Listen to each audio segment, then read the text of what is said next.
Hey guys, Derek here, and today we are going to bring you a Ghost Recon Breakpoint gameplay video, and we're just going to talk all things XDefiant. So this has actually been one of my more favorite games lately. It's kind of like a third-person, tactical, immersive style shooter, where if you get shot, you're screwed. If you get seen, you're typically screwed. And, it's just been a really kind of cool tactical shooter game to play. Now, what we're here to talk about, though, is just kind of all things XDefiant with the playtest. I will say pretty much right off the bat, I would rate it probably a 7.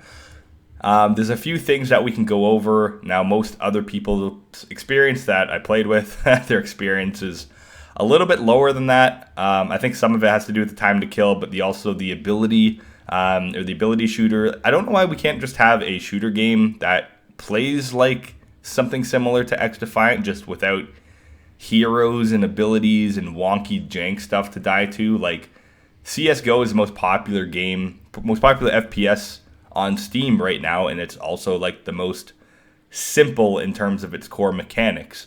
And then, obviously the meta changes because people have the same game to practice over and over and over again. It's not like a patch is changing the game every 2 weeks. So that and like COD 4 took off the whole Call of Duty arcade style shooter scene, and look at the simplicity behind that game. So I think there's something to be said about our most popular shooters and the simplicity that they offer, because it's easily accessible and people can practice and up their skills on it since it's not forever changing. That being said, with XDefiant, of course, it's another hero and ability based FPS. Now, the abilities that we've kind of touched on while we were playing that are pretty annoying, I guess, is there's a character with a health ability. It's basically, I don't know if it's like a can or a spray or something, but basically they go from 100 to 120 HP, and then their ultimate is also like a big spray thing that the teammates can go into and get 200 HP, along with the main character, obviously, that you're using gets 200 HP. Combined with your ability, you can get 220 HP while on the point. So that one's probably the most annoying to deal with, because they'll pop that mid gunfight. So you'll bring them down to like 10 health, and then all of a sudden they're kind of back up to 200, and you have to reload and basically kill them again. So that's one that should probably change. Also, the bubble shield one's kind of weird, where there's a guy that spits out like this whole shield bubble around him, and then if he gets close to you, if you try to get in the bubble to kill them, you have to get them from the back. Otherwise, you insta-die to the gun that's shooting out the bubble. There's also a shield that you can't be hit behind, but you can shoot through, which I thought was a little much. Maybe it's just me getting old, but I'd say the hero shooters, man, if we could just have a more simplistic version of that game, I don't think that many people would be opposed to it, where it's more your raw gun skill and teamwork that gets you the win, aside from having to, oh crap, there's 3 people behind the shield, let me run away.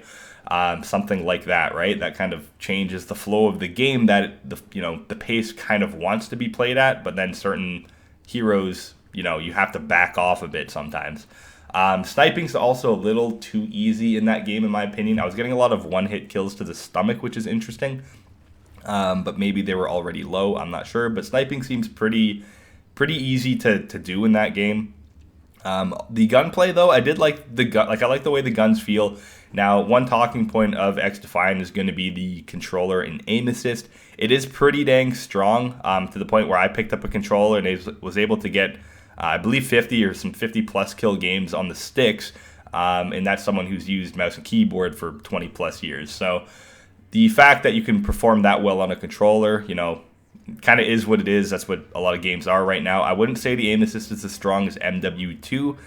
Your results or opinions may vary on that, but a controller is very strong, especially in a game that has such a high time to kill, where hitting that extra shot or two really matters, because aim assist is going to do that for you. So controller versus mouse and keyboard is always going to be a topic at XDefiant. I'm assuming in ranked play they're probably going to do some input-based matchmaking.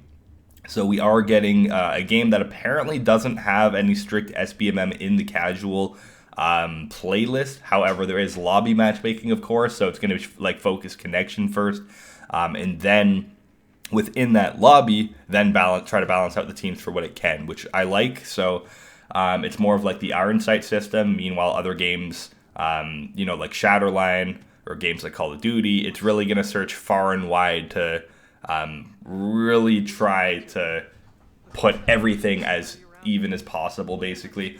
So I like that we're kind of moving away from that a little bit.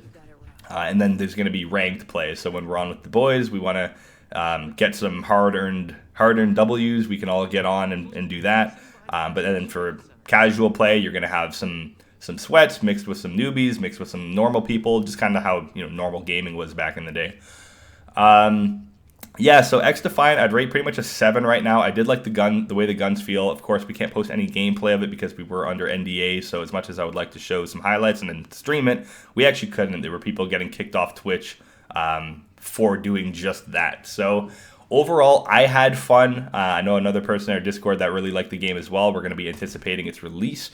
I'm hoping, obviously, there's a lot of desync, and it is pre-alpha, so like you're dying behind some walls here and there, but that's kind of normal polished games doing that at this point as well. So yeah, so I think that's pretty much gonna cover it. Most people didn't quite enjoy it. A lot of I don't want to get the net code mixed up with the high time to kill and the bullet travel time either, so like hit registration and stuff like that. We'll see how it feels when the game comes out, but overall I am looking forward to it. And yeah, I'll start posting more content when I can.